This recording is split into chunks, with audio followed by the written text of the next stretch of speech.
I had a nightmare relationship with an older man during college, and it ended when he dropped me like a hot potato when I got cancer. Now I found out I was his affair partner the entire time, and I might see him soon at a work function. Posted by you/Captain Gazpacho.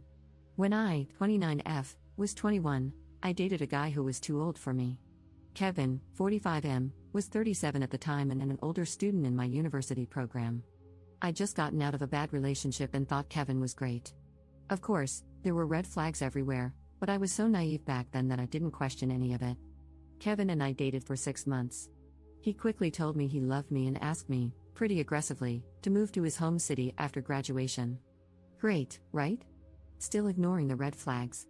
In my last semester, I was diagnosed with cancer, and my world fell apart. The day I got my diagnosis, Kevin made out with another woman at a party in front of me. I left in tears. That night, he broke up with me via email, saying we weren't a good fit anymore because of my impending medical emergency. He admitted he was only with me out of pity after my previous abusive relationship and added that all our friends thought I was annoying and no one liked me. I felt like I'd been punched in the gut. My memories of that week are a blur.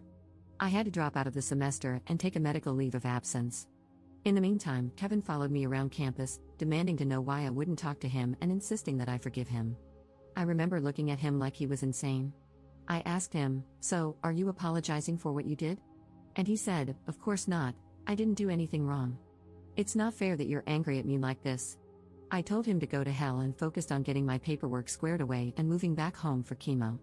That period of my life was a nightmare, and I don't like thinking about it. I became suicidal and was diagnosed with depression, so I started seeing a psychiatrist while undergoing chemo. I lost most of my friends, as they didn't know how to deal with my illness. However, a few stuck by me, and they're still my friends today. Some of them are even my colleagues now. In the months after I left school, Kevin badgered me over text, saying he didn't know what happened between us and demanding that I forgive him. In the middle of chemo, I told him I forgave him just to get him to leave me alone. As soon as I forgave him, he vanished, and I never heard from him again. I blocked him on Facebook to ensure he couldn't come back into my life. Later that year, between chemo treatments, I met a strange woman at a university event off campus. I'd never seen her before and had no idea who she was. During dinner with a group of students and alumni, she talked about her fiancé. Can you guess who it was? Kevin, of course. I was confused because we'd only dated for a few months, which seemed too short to know someone before getting engaged. But when I asked how long they'd been together, she said something crazy like 3 years. I was in total shock, realizing Kevin had been having an affair with me and that our entire relationship was a lie. I left in a daze and cried in the parking lot. In hindsight, I should have warned her, but at the time, I was in shock, sick, and not interested in starting drama at a table full of strangers. I was also exhausted. Later, I thought about finding her on Facebook, but I didn't know her name and worried that saying something would invite more harassment from Kevin, so I let it go. The good news is that I'm still here and happily in remission. 2 years after leaving school, I finally felt human again and went back to finish my degree. By then, I was doing really well. I made new friends, completed therapy, and started my career. Life is totally different now. I'm well known in my field and have even been invited back to my university as a guest of honor. My professors want me to speak to students, and I'll have a chance to network with visiting alumni who are big names in my industry. It's an amazing opportunity, and I was really looking forward to it. The only problem is that Kevin is on the guest list, along with a woman who shares his last name, presumably his wife. When I saw their names, my heart sank. The guest list is small, with maybe 50 alumni, so we're bound to run into each other. I can't skip the event because it's important, and I already promised I'd be there. Plus, I don't want to avoid things out of fear of running into someone like him. How do I handle seeing Kevin again? Should I treat him like a stranger? What if he tries to hug me like we're old friends? That's something he would do. I also have no idea if I should say anything to his wife. I don't want to reopen this can of worms from my past. I'm losing sleep over this and don't know what to do. Commenter. You don't give him any attention, and you certainly don't approach the girlfriend, even though you'd like to share a few things. Ops response. The idea of approaching his wife gives me hives. The last thing I want to do is open this Pandora's box. I feel bad for her, though. Update 6 months later. Well, thanks for your feedback, everyone. I wanted to give you an update.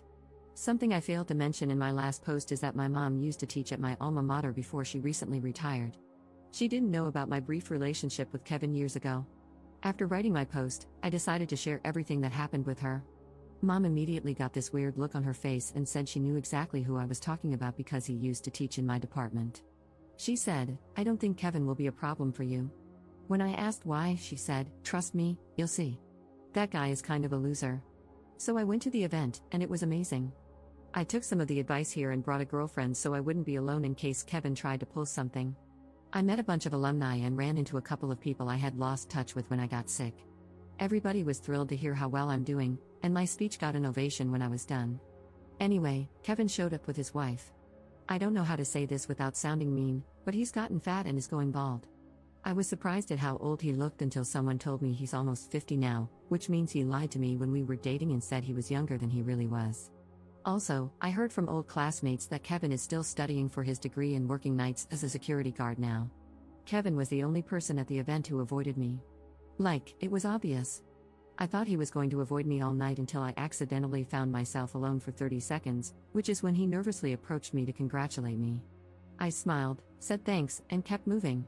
He tried cracking a dumb joke to me later, but I just ignored him, which seemed to frustrate him. Overall, I just spent the night focused on the people around me and forgot he existed. Interestingly, he managed to repeatedly piss off a bunch of people, including his wife and one of the deans, throughout the night with stupid comments. It got so bad that people started a running joke about what an insensitive moron Kevin was. I'm so glad I went and didn't allow one jerk from my past to make me hide. I had a great time and was surprised at how unafraid I felt when I saw Kevin again. The memories from that time of my life were so traumatic, but now he's just some jerk I once knew. I'm not sure now WTF I ever saw in him or why I was ever scared of him. Oh, and by the way, I recently started a great new job that came with a big raise, which means I'll have my student loans paid off this year, so life is good. Thanks for your help, Reddit. Edit. Wow, the comments got locked fast. 2 things I wanted to add. 1. An acquaintance recently told me that Kevin and his now wife were apparently in an open relationship for a long time, including while he and I were together, and that she closed the relationship a few years ago because she got annoyed. I can only imagine the shenanigans. I feel better knowing he didn't cheat on her, even though he still cheated on me, and, of course, he didn't tell me about his wife at all. Whatever, though. 2. My favorite part of the evening, I blocked Kevin on Facebook years ago, so he's had no updates on my life, including the fact that I go by my birth name now.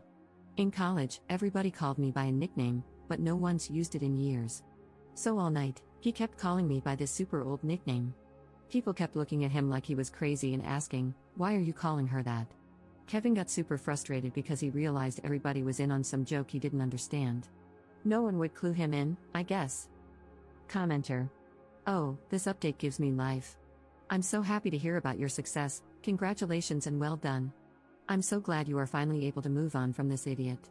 You are clearly 2 very different people. Ops response. It's so obvious now that the only reason we were ever together was that I was young and naive. Now that I'm almost 30, he doesn't make any sense to me. It's so weird and creepy.